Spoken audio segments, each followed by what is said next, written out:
에베소서 5장 15절에서 17절까지 말씀입니다. 그런즉 너희가 어떻게 행할지를 자세히 주의하여 지혜 없는 자같이 하지 말고 오직 지혜 있는 자같이 하여 세월을 아끼라. 때가 악하니라. 그러므로 어리석은 자가 되지 말고 오직 주의 뜻이 무엇인가 이해하라. 네, 성도 여러분, 우리는 신앙생활을 하면서 참 자주 언급하는 말이 있습니다. 네, 이 하나님의 뜻이라는 표현입니다. 그렇죠. 하나님의 뜻을 구하세요라고 말을 하죠. 누군가 망설일 때 그런 말을 자주 합니다. 그리고 네, 하나님의 뜻대로 하겠습니다. 그리고 또 어떤 때는 그건 하나님의 뜻이 아닐 수 있어요. 이렇게 우리가 또 말을 하기도 합니다. 우리가 이처럼 익숙한 말인데도 막상 누군가가 우리에게 하나님의 뜻이 무엇입니까? 라고 물어보면 쉽게 답할 수 있으신가요? 그렇죠. 네. 또 쉽게 답하지 못하고 또 머뭇거리기도 합니다. 왜 그럴까요? 우리는 종종 이 하나님의 뜻을 마치 특별한 계시나 또 신비한 응답으로 우리가 여기기 때문입니다. 우리가 기도하다가 환상을 보거나 누군가의 예언처럼 나에게 누군가 말을 해주거나 아니면 꿈속에서 무슨 음성이 들려오거나 이게 정말 하나님의 뜻이구나 이렇게 생각하는 경우가 많습니다. 그래서 우리는 마치 하나님의 뜻이 특별한 사람들만 아는 비밀 코드나 그런 퍼즐 조각처럼 느껴지기도 합니다. 특히 인생의 중요한 그 전환점에서 우리는 더욱 간절히 하나님의 뜻을 알고 싶어 합니다. 자녀의 진로 문제, 자녀의 결혼 문제나 또 나의 건강이 무너졌을 때, 그리고 직장 문제, 또 노후 준비 같은 이런 현실적인 문제 앞에서 우리는 진지하게 묻습니다. 도대체 하나님의 뜻이 무엇입니까? 하지만 많은 사람들은 하나님의 뜻은 너무 모호한 거 아니냐, 너무 어렵다고 느낍니다. 마치 숨은 그림 찾기처럼 아무리 내가 기도를 하고 내가 묵상을 해도 보이지 않는 것 같고, 혹시 내가 하나님의 뜻을 놓쳐버린 것은 아닌가? 지나가 버린 것은 아닌가 하고 불안해하기도 합니다. 그렇다면 정말로 하나님의 뜻은 그렇게 모호하고 우리가 알 수 없도록 그냥 지나가 버리는 것일까요? 이렇게 어려운 것일까요? 성경은 오늘 본문은 어떻게 답하고 있을까요? 오늘 본문인 에베소서 5장 17절은 이렇게 말씀합니다. 우리 함께 읽겠습니다. 그러므로 어리석은 자가 되지 말고 오직 주의 뜻이 무엇인가 이해하라 라고 말씀합니다. 여기서 우리가 발견할 수 있는 중요한 진리는 하나님의 뜻은 추상적이거나 신비가 아니라 우리가 이해하고 분별할 줄 알아야 하는 그 삶의 방향이라는 것입니다. 하나님의 뜻은 우리가 감정이나 우리 직감에 의존하는 것이 아니란 말입니다. 말씀 안에서 우리가 배우고 분명히 깨달아 갈 수 있는 실제적인 방향성이라는 것입니다. 사랑하는 성도 여러분, 오늘은 우리가 이 하나님의 뜻을 이해하는 삶에 초점을 맞추어 말씀을 나누고자 합니다. 먼저 그 첫째는 이겁니다. 하나님의 뜻은 이미 우리에게 분명히 드러나 있다는 사실입니다. 우리는 종종 하나님의 뜻을 숨겨진 비밀처럼 이렇게 생각하지만 성경은 분명하게 말하고 있습니다. 에베소서 1장 9절 말씀입니다. 그 뜻의 비밀을 우리에게 알리신 것이요 그의 기뻐하심을 따라 그리스도 안에서 때가 찬 경륜을 위하여 예정하신 것이니. 여러분, 하나님의 뜻은 이해하기 어려운 그런 종교적 퍼즐이 아니란 말입니다. 하나님께서는 그 뜻을 이렇게 감추신 것이 아니라 이미 그리스도 안에서 밝히 모두 다 드러나셨습니다. 십자가, 여러분 한번 십자가를 보시기 바랍니다. 십자가의 그 사랑, 희생, 그 인애, 이미 그 안에 하나님의 뜻이 모두 드러나 있습니다. 예수님께서도 이렇게 말씀하셨습니다.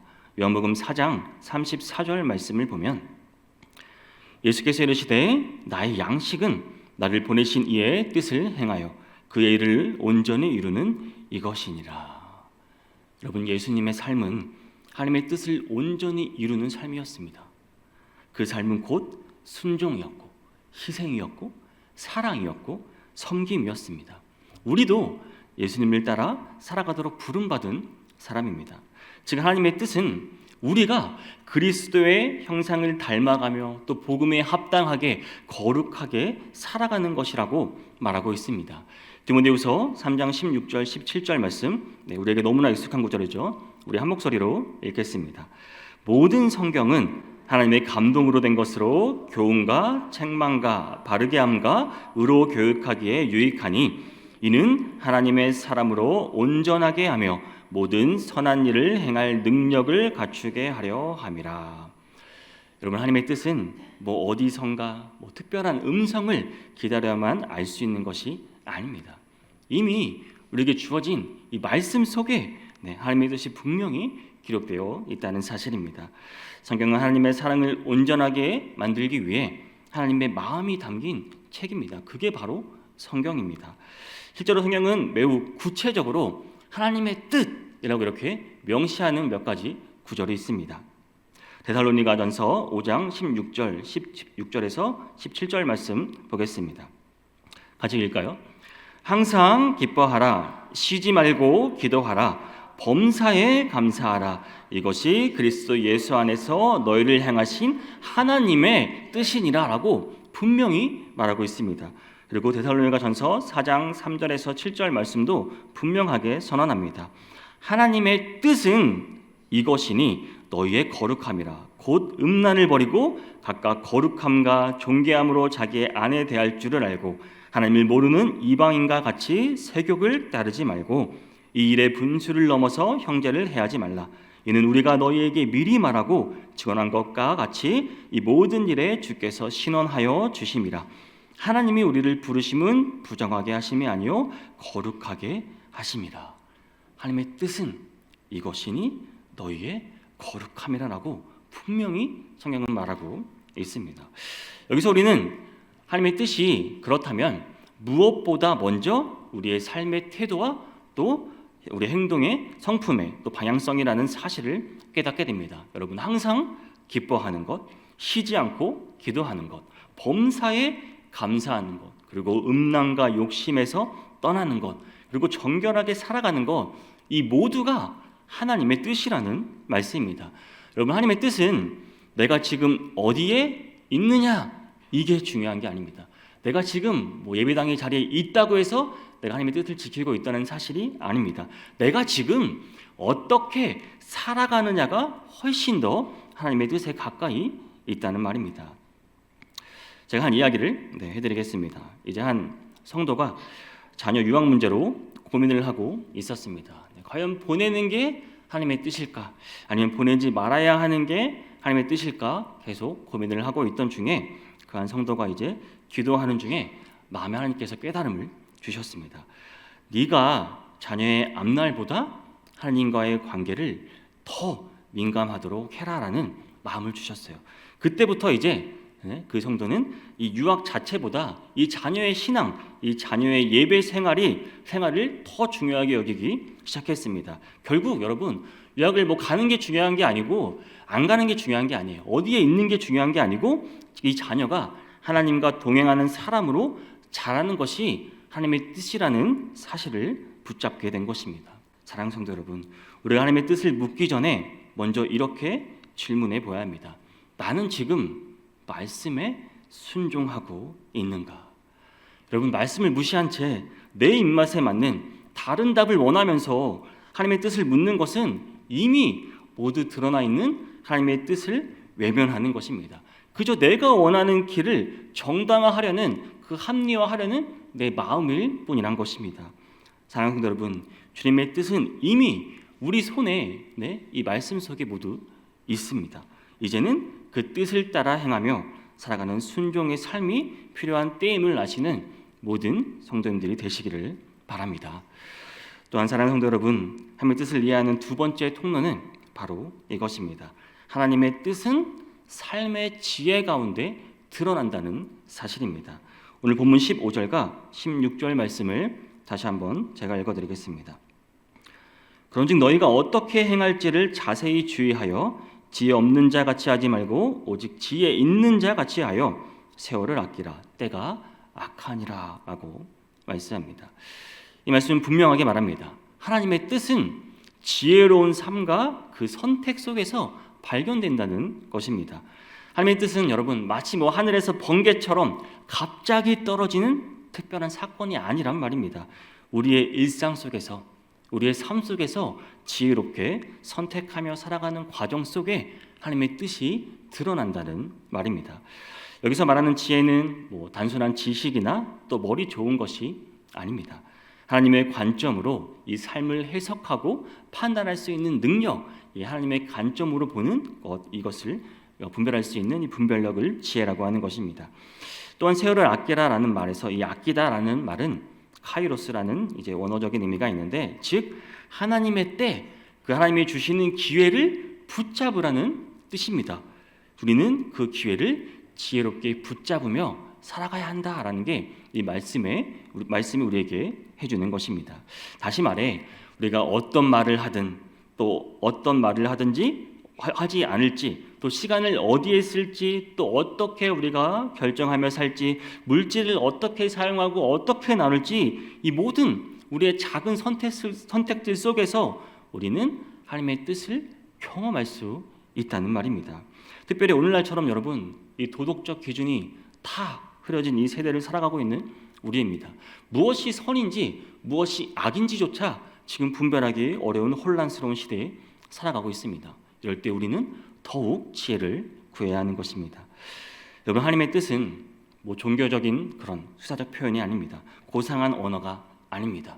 거룩한 것, 정직한 것, 책임감 있는 삶 속에서 드러난다는 사실입니다.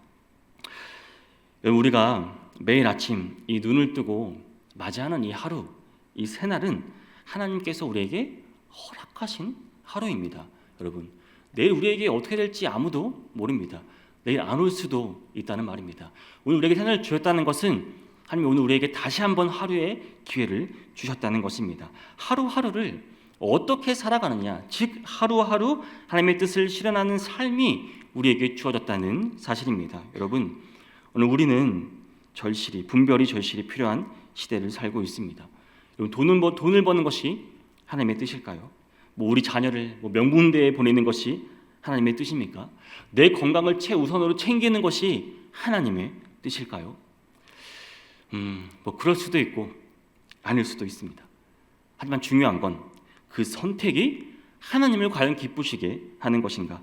그 길이 영혼을 살리는 길인가? 그 삶이 주님께 영광을 드러내는 삶인가? 이것을 여러분 우리는 매 삶 속에서 물어보시기를 바랍니다. 어느 한 집사님이 이제 은퇴 후에 이런 고민이 있다고 합니다. 이제 시간도 있고 체력도 되는데 이제 뭘 해야 할지 모르겠다고 이런 고민을 하고 있었습니다. 그런데 어느 날 그 교회 목사님이 이렇게 말씀하셨습니다. 집사님, 매일 교회에 오셔서 기도해 주세요. 젊은 세대, 다음 세대를 위해 기도해 주시고 우리 교회를 위해서 기도해 주세요. 그 말을 듣고 그 집사님은 그 다음 날부터 매일 새벽 그날 이후로 교회에 오셔서 정말 눈물로 기도하고 작년도 위해서 또 기도하고 교회를 위해서 기도하고 또 모임도 자발적으로 만들어서 시작하셨다고 합니다. 누가 시킨 것도 아니에요. 특별한 계시가 있었던 것도 아니지만 그 집사님은 지혜롭게 하나님의 뜻을 자기의 삶에서 살아가고 있었던 것입니다. 사랑하는 성도 여러분, 하나님의 뜻은 어떤 대단한 사건보다도 지금 내 앞에 있는 나에게 주어진 이 하루를 어떻게 살아가느냐에 달려 있다는 말입니다. 우리는 종종 나는 하나님의 뜻을 알고 싶다라고 말을 하지만 정말 중요한 것은 그 뜻을 따라가는 삶에 있다는 것입니다. 여러분, 하나님의 뜻을 아는 사람보다 중요한 것은 하나님의 뜻대로 살아가는 사람이라는 것을 여러분 반드시 기억하시기를 바랍니다. 말씀을 통해 성령의 인도하심 속에서 지혜로 정말 현실을 분별하며 살아가는 모든 성도님 되시기를 주님의 이름으로 축복합니다. 하나님의 뜻을 이해하는 세 번째 통로는 이것입니다. 하나님의 뜻은 순종하는 자에게 점점 더 분명하게 열린다는 것입니다. 요한복음 7장 17절 말씀 우리 한 목소리로 함께 읽겠습니다. 사람이 하나님의 뜻을 행하려 하면 이 교훈이 하나님께로부터 왔는지 내가 스스로 말함인지 알리라. 여러분 놀랍지 않습니까? 알면 행하겠다가 아니라 행하려 하면 알게 된다는 것입니다. 하나님의 뜻은 내가 이 지식으로 먼저 이해하고 따르는 것이 아닙니다. 믿음으로 먼저 순종하고 내가 먼저 하면 그 다음에 그 뜻을 알게 된다는 말씀입니다. 우리는 종종 이렇게 말하죠. 하나님의 뜻이 무엇인지 저에게 보여주세요. 그러면 제가 따르겠습니다 라고 말을 합니다. 제발 좀 보여주세요. 모르겠어요. 그럼 제가 따라갈게요. 하지만 성경은 반대로 말합니다. 하나님께 순종하라는 마음이 있을 때 먼저 네가 순종해, 먼저 행해. 그러면 하나님이 그 뜻을 보여주신다고 말하고 있는 것입니다. 시편 25편 9절 말씀도 이렇게 말합니다. 온유한 자를 정의로 지도하시며 온유한 자에게 그의 도를 가르치시리로다. 여러분, 즉 하나님의 뜻을 아는 문제는 결국 직접으로 우리가 아는 그 이해가 아니란 말입니다. 이 마음의 태도, 곧 순종의 태도입니다. 하나님은 맡길 준비가 된 자, 순종의 자세가 된 사람에게 그 다음 길을, 그 다음 뜻을 보여주신다는 사실입니다. 시편 32편 8절에서도 이렇게 말씀하십니다. 내가 내 길을 가르쳐 보이고 너를 주목하여 훈계하리로다.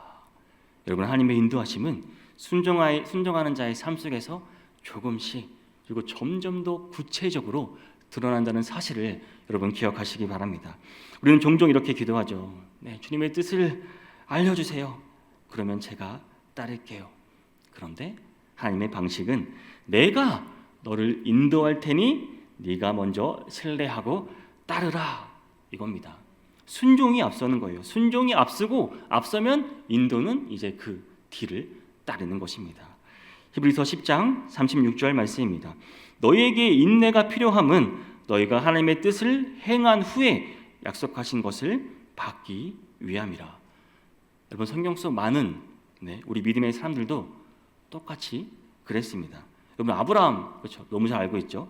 그는 너는 내 고향과 친척과 아버지의 집을 떠나라라는 말씀에 왜요? 이런 묻지도 않았습니다. 그리고 어디로 가야 되죠? 묻지도 않았습니다. 그냥 떠났습니다. 히브리서 11장 8절 말씀을 보면 믿음으로 아브라함은 부르심을 받았을 때에 순종하여 장래의 유업으로 받을 땅에 나아갈새 갈 바를 알지 못하고 나아갔으며, 모르고 간 거예요. 그저 순종하는 마음으로 하나님의 뜻을 모르고 그저 간 것입니다.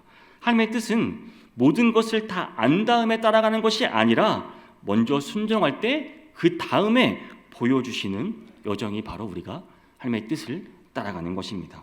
모세도 마찬가지였습니다. 그는 그 미디안 광야에서 그 40년을 묵묵히 순종하며 지냈습니다.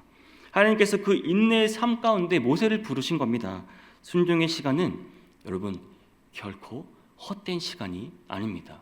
그죠? 기다리며 주님의 때를 기다리며 우리는 순종해야 하는 것입니다. 여러분, 하나님은 참 아쉽죠. 하나님 모든 지도를 우리에게 다 펼쳐 보여주지 않으십니다. 그렇죠? 모든 것을 다 알려주지 않으십니다. 대신 한 걸음 한 걸음 인도하시는 분이 우리 하나님이십니다. 우리는 그 한 걸음 한 걸음에 믿음으로 반응해야 하는 것입니다. 결과를 본 다음 순종하는 것, 그것은 믿음이 아닙니다. 누구나 할 수 있습니다. 믿음의 결과가 아니라 말씀에 근거하여 먼저 발을 내딛는 성도님들이 되시기를 바랍니다.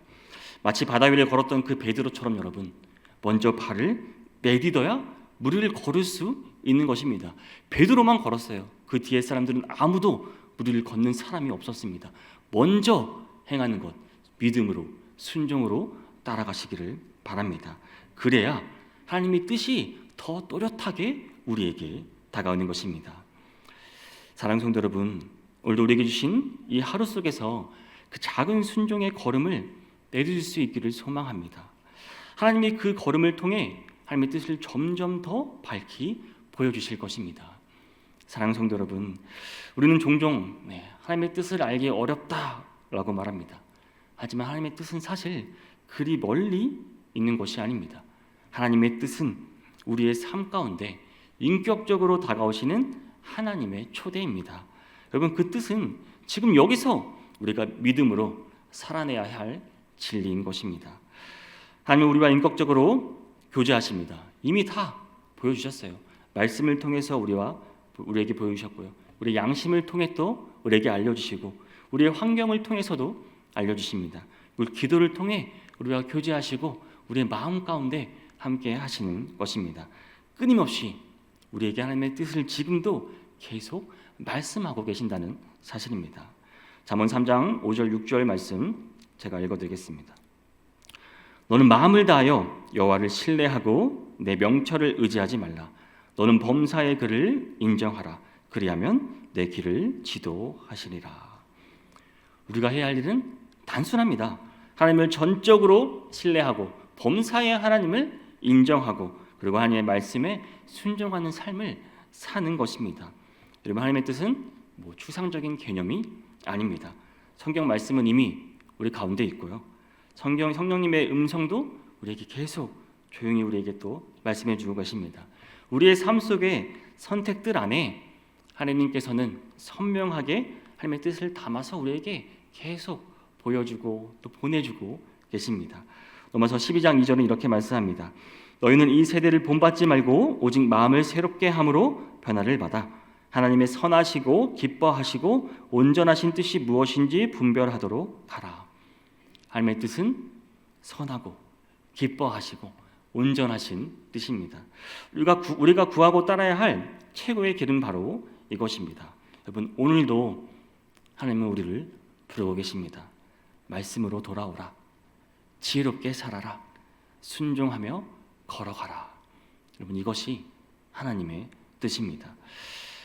하나님의 뜻은 도망치듯 우리가 찾아 헤매야 할 어떤 문제를 찾거나 그 정답지를 푸는 것이 아닙니다.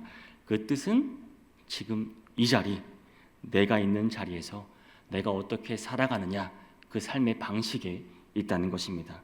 그리고 하나님은 오늘도 이 순간에도 내게 조용히 묻고 계십니다. 너는 지금 내 뜻대로 살고 있느냐? 내 말에 민감하느냐? 아니면 세상의 소리에 더 민감하느냐? 너는 순종할 준비가 되어 있느냐? 사랑하는 성도 여러분, 하나님의 뜻은 복잡한 문제가 아닙니다.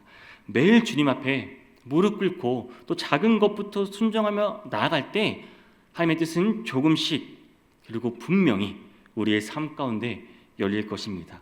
하나님은 지금도 주의 뜻대로 살기 원하는 자를 찾고 계십니다.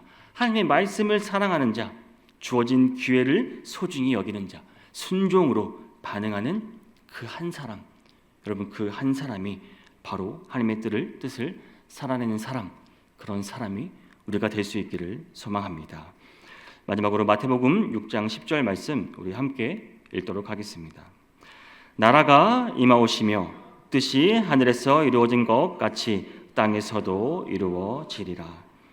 여러분, 하나님의 뜻은 하늘에서만이 아니라 오늘 우리의 삶 속에서도 이루어지기를 소망합니다.